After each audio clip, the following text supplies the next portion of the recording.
আসলে রব শব্দের অর্থ হলো হুকুমদাতা, আদেশদাতা, রিজিকদাতা, সমস্ত কিছু তিনি রব হিসাবে করেন। আর ইলাহ হিসাবে একমাত্র সমস্ত ইবাদত পাওয়ার যোগ্য কে? আল্লাহ। আমরা সিজদায় গিয়ে আল্লাহর নাম নেই, রুকুতে গিয়ে আল্লাহর নাম নেই, নামাজের মধ্যে আল্লাহর নাম নেই। তারপর আমরা যখন সুবহানাল্লাহ বলি, কার নাম নেই? কার প্রশংসা করি, কার পবিত্রতা ঘোষণা করি? আল্লাহর। আমরা কি কখনো বলি সুবহানাল মালিকে, সুবহানাল মালিকে, বা সুবহানাল অমুক, সুবহানা অমুক? কারো নাম ধরে বলি? বলি না, কারণ এটা শিরকের পর্যায়ে চলে যাবে। সমস্ত ইবাদত, এটা একটা ইবাদত, জিকির করা কি ইবাদত। এই ইবাদতটা পাওয়ার একমাত্র যোগ্য কে? আল্লাহ। এই ক্ষেত্রে আর তার কোনো শরীক নাই, বা এই অধিকার তিনি কাউকে দেন নাই। তবে মুলুকের ক্ষেত্রে, রাজত্বের ক্ষেত্রে, হুকুমদাতা বিধানের ক্ষেত্রে আল্লাহ তাআলা মানুষকে একটা সীমাবদ্ধ আকারে মানুষকে একটা পাওয়ার দিয়েছেন। তবে একটা সীমাবদ্ধতা দিয়েছেন কি, যে এই হুকুমটা আমার আদেশের বিরুদ্ধে যাইতে পারবে না, আমার কোন সীমাবদ্ধতার বিরুদ্ধে এটা যাইতে পারবে না। আল্লাহ নিষেধ করছেন জিনা করা হারাম। এখন মানুষ যদি জিনা নির্দেশ করে, তাইলে সে সীমা লঙ্ঘন করলো, আল্লাহর হুকুমের বহির্ভূত কাজ করলো, আল্লাহর হুকুমকে ভায়োলেট করলো। এই অধিকার মানুষকে আল্লাহ দেন নাই। আল্লাহ নিষেধ করছেন তুমি সুদ খাইতে পারবে না। এখন আপনি যদি মানুষের সুদ খাওয়ার আদেশ দেন, সুদী ব্যাংক চালু করেন, তাইলে আপনি আল্লাহর আদেশকে ভায়োলেট করলেন, আল্লাহর হুকুমকে ভায়োলেট করলেন। আপনি নিজেকে আল্লাহর হুকুমের চাইতে বড় মনে করলেন, নাউজুবিল্লাহ। এইটা হলো আল্লাহর সাথে বিরুদ্ধাচরণ, সীমা লঙ্ঘন। এটা করা যাবে না। তবে আল্লাহ যে সীমা দিয়েছেন, এই সীমার মধ্যে থেকে মানুষকে হুকুম, আদেশ, নিষেধ এটা করা যাবে। যেমন এবং রাষ্ট্রীয় ক্ষেত্রে, রাষ্ট্রীয় আইনের ক্ষেত্রে আমরা যিনি আমাদের নেতা আছেন তার আদেশ মানতে বাধ্য। তবে যদি সেটা আল্লাহর আদেশের বিরুদ্ধে যায়, তবে সে আদেশ মানা যাবে না। এই জন্য ইসলামী শরীয়তের আইনের তিনটা পর্যায়ে রাখা হয়েছে, তিনটা শ্রেণী বিভাগ। একটা হলো হুদুদ, হদ বলে যেটাকে, হদ। 2 নম্বর হলো কিসাস, আর 3 নম্বর হলো তাজির। আমার সাথে একটু বলতে পারবেন? 1 নম্বর হলো হুদুদ, বলেন তো। 1 নম্বরে হুদুদ, 2 নম্বরে কিসাস, 2 নম্বরে কিসাস, আর 3 নম্বরে তাজির। 3 নম্বরে আবার বলেন। 1 নম্বরে হুদুদ, 1 নম্বরে, 2 নম্বরে কিসাস, 2 নম্বরে কিসাস, আর 3 নম্বরে তাজির, 3 নম্বরে তাজির। আচ্ছা, এবার আসি এগুলা কি। হুদুদ হলো যেই শাস্তিগুলা আল্লাহ তাআলা কুরআনুল কারীমে স্পষ্ট বলে দিয়েছেন যে এই অপরাধ করলে দুনিয়াতে শাস্তি, আখিরাতে তো শাস্তি আছেই, কিন্তু এই অপরাধ করলে দুনিয়াতে এই শাস্তিটা দিবা, এই অপরাধ করলে বিচারক এই রায় দিবেন। মানে এই রায়টা আল্লাহ তাআলা লিখে দিচ্ছেন যে এই রায় দিতে হবে, এর বাইরে গিয়ে কোনো রায় দেওয়া যাবে না। এটাকে বলা হুদুদ। যেমন জেনা করলে তার শাস্তি কি হবে? 100 দররা। আবার যদি বিবাহিত লোক ব্যভিচার করে, তাহলে কি হবে?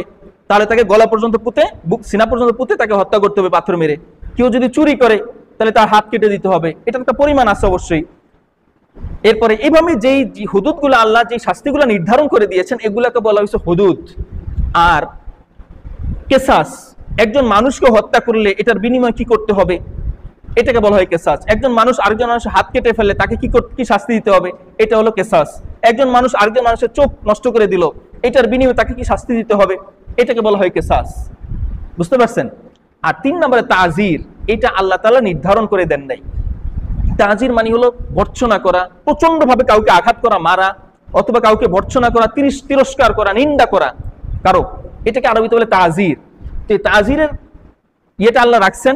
এখানে আল্লাহ তাআলা কোনো নির্দিষ্ট আইন কানুন বা নির্দিষ্ট শাস্তির বিধান দেন নাই। এখানে মানুষ যিনি হাকিম হবেন, যিনি কাজী হবেন, বিচারক হবেন, তার উপরে এই সিদ্ধান্তটা আল্লাহ ছেড়ে দিয়েছেন। তবে একটা মৌলিক শিক্ষা দিয়ে রাখছেন যে তোমাকে আমি বিচার করার আদেশ দিয়েছি, বিচার করার পাওয়ার দিয়েছি, তবে এই বিচারটা যেন ন্যায়সঙ্গতভাবে হয়। মানুষ বিচার করতে পারবে, তবে সেটা কেমন বিচার? ন্যায় বিচার। এই শাস্তিটা আল্লাহ নির্ধারণ করে দেন নাই। যেমন একজন মানুষ আরেকজন মানুষকে গালি দিল, একটা আজে বাজে কথা বলে গালি দিল, এখন এটা শাস্তি কি হবে? এটা শাস্তি কুরআনুল কারীমে হুবহু উল্লেখ নাই। এটার শাস্তি কি হবে, এটা আল্লাহ মানুষ যিনি হাকিম হবেন তার উপরে ছেড়ে দিচ্ছেন। এই গালিটা কোন পর্যায়ের গালি, এটা বুঝে তিনি তাকে বেত্রাঘাত করবেন, অথবা তাকে জরিমানার বিধান নাই, হয় বেত্রাঘাত করবেন, না হলে যে কোনো একটা শাস্তি তাকে দিবেন, হয় একটা বেত্রাঘাত করবেন, বা 5টা বা 10টা বা 100টা, পরিমাণ অনুযায়ী। আবার একজন মানুষ আরেকজন মানুষের বিরুদ্ধে চগলখড়ি করলো, এটা তো আখিরাতে এগুলো শাস্তি তো আছে, কিন্তু দুনিয়াতে কি শাস্তি দিতে হবে এটা আল্লাহ নির্দিষ্ট করে দেন নাই। তাহলে এটা শাস্তি দিবে কে? যিনি আমাদের হাকিম, যিনি আমাদের বিচারক আছেন, তিনি এটা নিজের ইজতিহাদের মাধ্যমে, নিজের গবেষণার মাধ্যমে তাকে শাস্তি দিবেন। এই যে এই চগলখড়িটার কারণে কতটুকু ক্ষতি হলো, কম হলো না বেশি হলো না কোনো ক্ষতি হয় নাই, এটা বুঝে তিনি একটা শাস্তি দিবেন। বোঝা গেল? তাইলে হুকুমদাতা আল্লাহ তাআলা যেই হুকুমের আদেশটা মানুষকে করেছেন সেটা হলো তাজির, তবে এটাকে সীমাবদ্ধ করে দিয়েছেন যে যদি তুমি মানুষের মধ্যে বিচার কার্য করো তাহলে এটা অবশ্যই ন্যায়সঙ্গতভাবে করবে, অন্যায়ভাবে করবে না। যে আমার ভাই আমার সন্তান এই জন্য আমি তাকে কম শাস্তি দিলাম, এরকমটা যেন না হয়। আর আরেকজন বাহিরের মানুষ একটা অপরাধ করেছে এই জন্য তাকে আমি বেশি শাস্তি দিলাম, এরকম অন্যায় যেন না হয়। তো আল্লাহ তাআলা একটা মূল নীতি শিখিয়ে দিয়েছেন যে সেটা হলো কি ন্যায়পরায়ণতা, আল আদলু ওয়াল ইনসাফ ওয়াল কিসত, ন্যায়পরায়ণভাবে বিচার করতে হবে। যদিও আল্লাহ মানুষের হাতে বিচারের ভার ছেড়ে দিয়েছেন, পাওয়ার দিয়েছেন, তবে সেটাকে আল্লাহ একটা সীমাবদ্ধতা দিয়েছেন, একটা মৌলিক নীতি শিখিয়ে দিয়েছেন যে এই বিচারটা হতে হবে মৌলিকভাবে, ন্যায়সঙ্গতভাবে, এটা যেন অন্যায়ভাবে না হয়।